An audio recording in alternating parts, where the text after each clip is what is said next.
Labour tax hikes based on mistruths about the state of the country's finances will be the ultimate betrayal of the British public, Jeremy Hunt warned.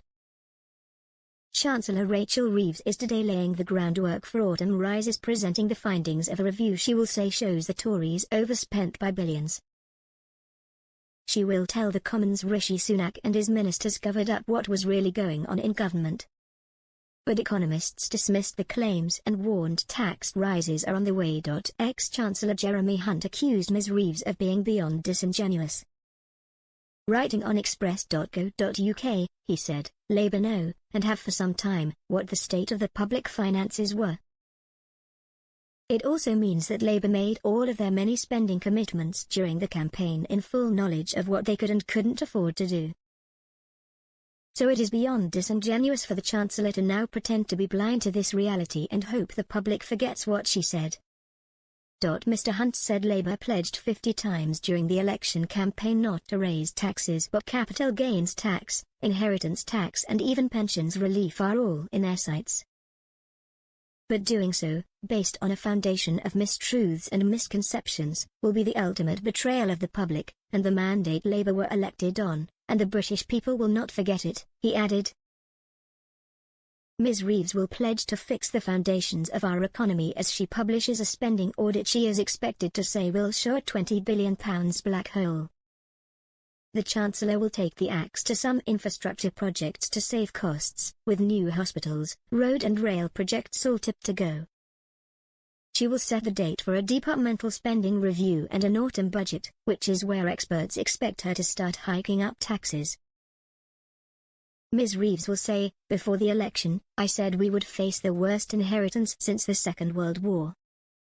Taxes at a 70-year high, debt through the roof, an economy only just coming out of recession. I knew all those things. I was honest about them during the election campaign, and the difficult choices it meant. But upon my arrival at the Treasury 3 weeks ago, it became clear that there were things I did not know. Things that the party opposite covered up from the country. The Chancellor will put an end to twice-a-year financial statements in favour of one major budget. She will also set up a new Office of Value for Money to put an end to wasteful spending in government. All non-essential spending on consultants will be stopped, as well as unused land and buildings sold off to save cash. Ms Reeves will add, it is time to level with the public and tell them the truth. The previous government refused to take the difficult decisions. They covered up the true state of the public finances. And then they ran away. I will never do that. The British people voted for change and we will deliver the change. I will restore economic stability. I will never stand by and let this happen again. We will fix the foundations of our economy, so we can rebuild Britain and make every part of our country better off. The Chancellor is also expected to approve above-inflation pay rises for millions of public sector workers in response to the recommendations of independent pay review bodies. Teachers and some 1.3 million NHS staff could be in line for a 5.5% pay boost, which could cost about £3. £5 billion more than had been budgeted for. Economists believe this could rise to about £10 billion if other pay review bodies give similar advice on workforces such as police and prisons officers and doctors and dentists.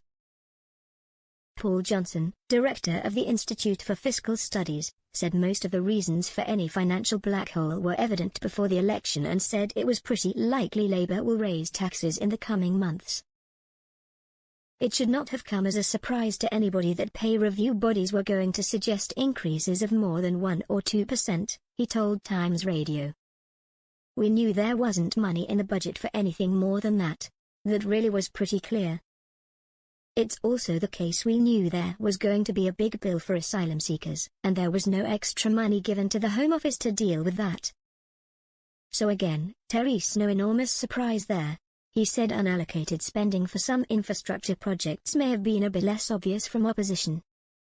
So you can make a case that it's a bit harder than you expected, Mr. Johnson added.